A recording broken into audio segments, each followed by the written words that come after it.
Salut, salut! Aujourd'hui on se retrouve pour une vidéo différente des autres, comme chaque vidéo d'ailleurs, pour parler un petit peu des galères, des échecs, des mésaventures. C'est quelque chose qu'on me demande souvent, enfin régulièrement dans les vidéos, on me demande de parler un petit peu de mes échecs. C'est vrai que c'est quelque chose que je ne fais pas très souvent, ça m'est déjà arrivé mais je le fais assez peu souvent. Parce qu'en général, quand il m'arrive une galère, j'essaye plutôt de résoudre ce problème plutôt que. J'ai pas le réflexe de prendre la caméra et de filmer ma galère, quoi. Donc c'est vrai qu'en général, je parle plutôt de mes réussites. Et puis il y a aussi autre chose, c'est que j'ai tendance à avoir le verre à moitié plein plutôt qu'à moitié vide. Les choses que je vis, je les vis pas forcément comme des échecs, je les vis comme des apprentissages. Donc c'est vrai que j'ai pas. Enfin, je suis plutôt optimiste et j'ai tendance à voir les choses comme des réussites reportées, quoi. Mais dans cette vidéo, je vais faire un petit tour de mes galères du moment. Allez, c'est parti pour cette vidéo. Alors dans mes galères de cet hiver, il m'est arrivé pas mal de petits trucs. L'étang que vous voyez derrière moi, donc là c'est joli, il est enneigé. Ce qui s'est passé début du mois de janvier, si je dis pas de bêtises. Ouais, début du mois de janvier en fait. Ce qui s'est passé, c'est qu'il y a une rive qui a complètement explosé. Je vais vous montrer laquelle de rive c'est.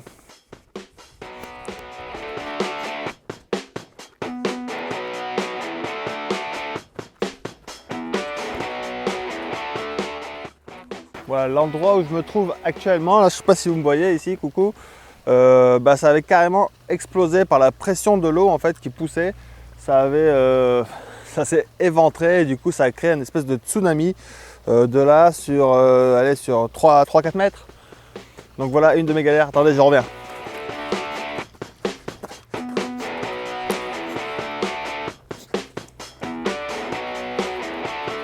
Voilà, je reviens comme ça, vous me voyez un petit peu mieux. Et en même temps, en faisant le trajet, j'ai pensé à 2-3 trucs. J'avais déjà fait une vidéo sur la Grande Mare. Je vous mets le lien en haut à droite de cette vidéo. Et dans cette vidéo, on m'a fait des commentaires qui sont revenus régulièrement, comme quoi j'aurais dû faire des pentes douces pour qu'il puisse y avoir différents végétaux, différentes hauteurs d'eau. C'est ce qui se passe en fait, il y a une pente douce, c'est-à-dire qu'au début il n'y a pas d'eau, après 1 cm d'eau, un peu plus loin 2 cm d'eau, et en fait tout est une pente douce sous l'eau. À la surface, l'eau est plate évidemment, mais en dessous il y a une pente douce.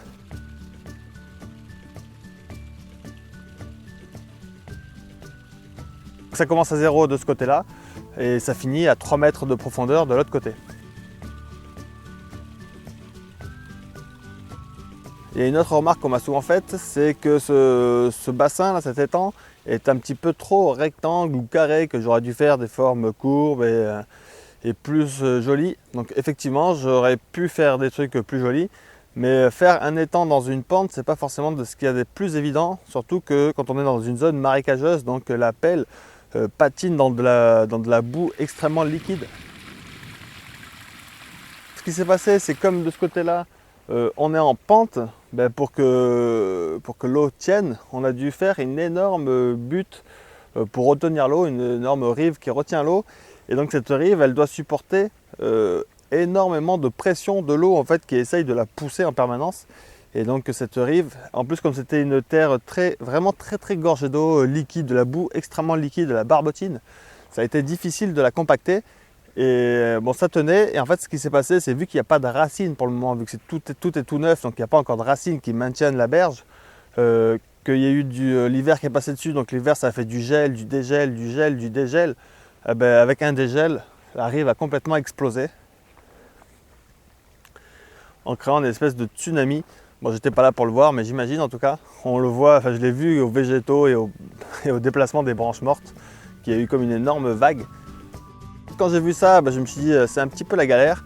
Et donc pendant une semaine, j'ai pris la bêche, la brouette et j'ai remonté cette rive avec les moyens du bord, c'est-à-dire que juste une bêche et une brouette, ça m'a fait pas mal de boulot.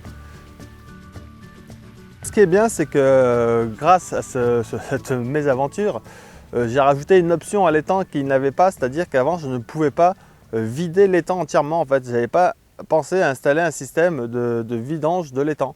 Donc j'ai profité que cette rive a explosé pour mettre un tuyau avant de remonter la rive pour permettre, si je veux en fait, maintenant je peux siphonner l'étang, ce qui me permettra éventuellement de le nettoyer ou d'y faire des actions, quoi.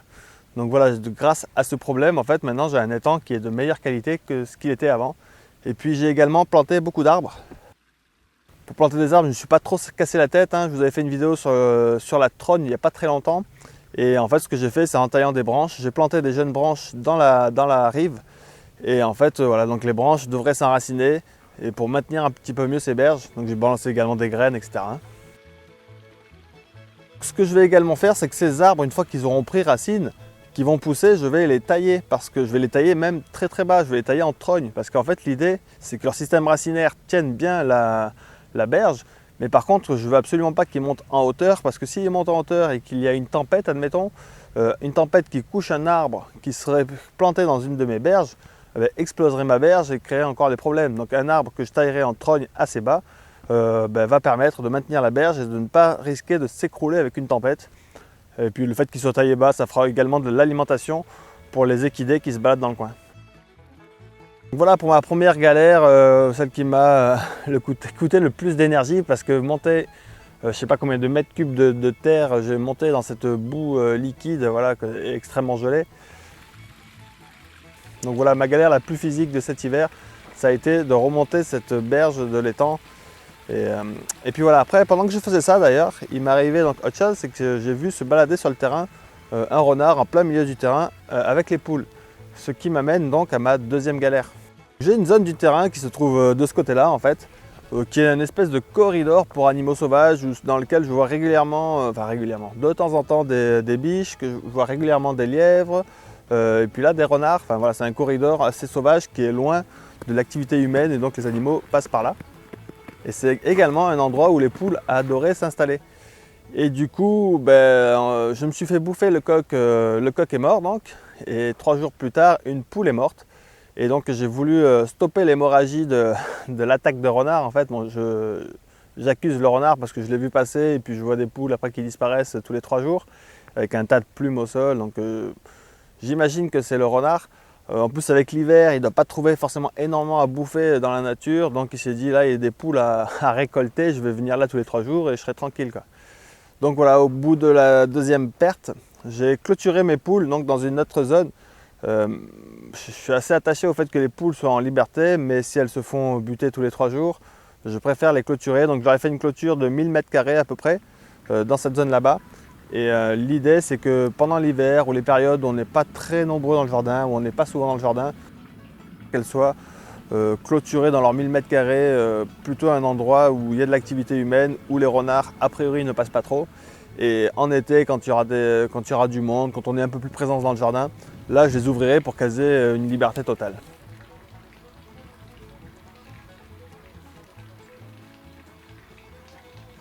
Comme pour l'étang, le fait qu'il y ait eu un gros problème d'explosion de rive, j'en ai profité pour avoir un étang de meilleure qualité. J'essaye également de profiter de ce problème de clôture, de devoir clôturer les poules pour essayer de faire quelque chose de chouette. Donc notamment cette clôture me permet d'avoir de nouvelles zones dans lesquelles je plante des arbres et dans lesquelles les poules vont pouvoir se balader. C'était pas possible pour moi de planter des pruniers, des cerisiers, des abricotiers avec les équidés parce qu'elles bouffent tout, quoi. Pour moi c'est aussi un nouveau challenge de transformer un petit peu ces 1000 m² en zone qui soit vraiment extrêmement agréable pour les poules, qui soit comme un petit paradis pour poules. Et en même temps, j'en profite pour mettre des fruitiers qui me produiront de la nourriture pour moi. Donc voilà, j'essaye de transformer un petit peu le problème en solution, en quelque chose de chouette.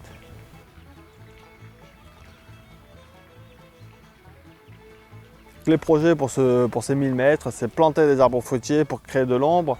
Il y a une mare qui est créée parce que c'est chouette d'avoir une mare. Il y a une zone marécageuse. En fait, voilà, j'essaye de faire en sorte, sur ces 1000 mètres, de créer tous les petits biotopes qu'elles pouvaient avoir dans la totale liberté. Et puis de toute façon, pendant les beaux jours, elles auront la totale liberté.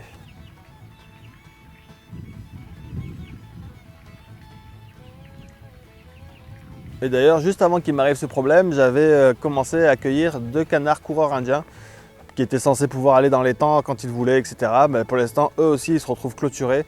Je leur ai fait une mare que je vais agrandir. Et puis, sur la vidéo sur les canards coureurs indiens, je pense que je vous ferai ça la semaine prochaine.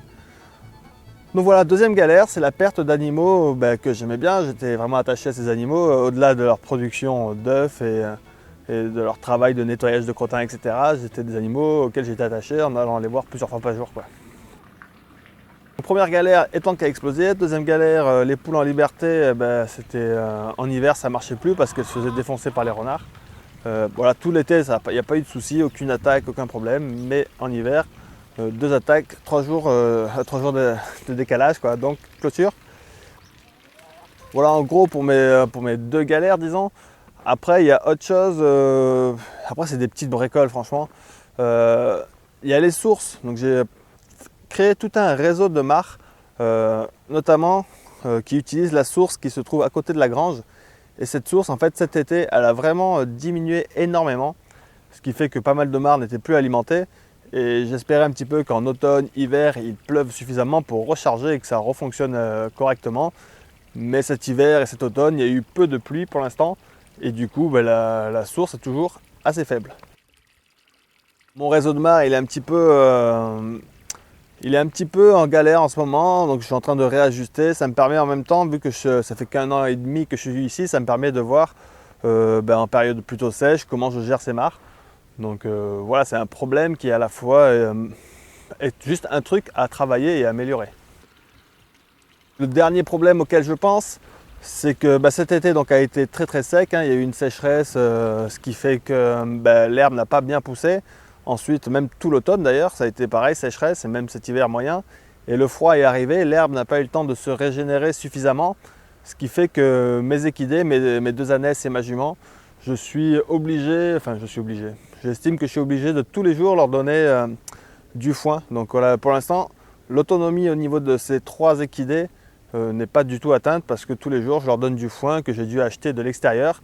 Donc ma prairie n'est pas encore suffisamment résiliente pour permettre de nourrir ces animaux en cas de sécheresse, en cas de grand froid, etc. Donc là, la solution, je suis en train d'y remédier doucement, c'est-à-dire que je plante énormément d'arbres fourragers tout autour de la prairie pour qu'elle puisse manger autre chose que de l'herbe. Voilà, après ça va se résoudre petit à petit, hein. Là, en plus de ces arbres fourragers que je plante un petit peu partout, les arbres que je vais trogner pour en faire du fourrage, enfin tout un tas de choses que je mets en place pour que se résoudre ce problème-là. Bon voilà, c'est tout pour cette vidéo. Je vous remercie énormément de l'avoir suivi. Pour moi, ça fait vraiment bizarre de parler de mes problèmes parce qu'en fait, c'est pas vraiment des problèmes. C'est juste, voilà, il m'est arrivé des contretemps, disons. Et puis dans les choses un petit peu positives, hier matin j'ai reçu mon bouquin, donc je suis hyper content. Le voilà, il existe, il a été imprimé, il existe, donc c'est vraiment chouette. Je vais vous montrer quelques pages histoire de feuilleter.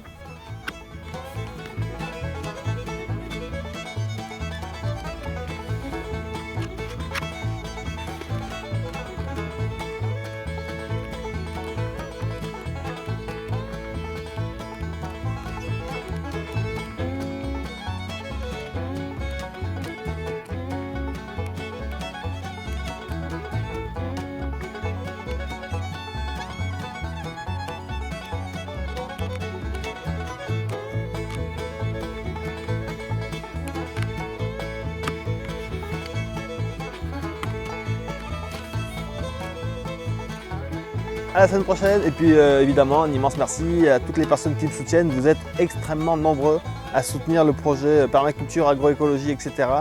Ça me permet d'avancer les projets, de continuer, et puis voilà, ça me donne énormément de force. Et je vous dis donc merci beaucoup à tous ceux qui me soutiennent et à la semaine prochaine. Allez, ciao.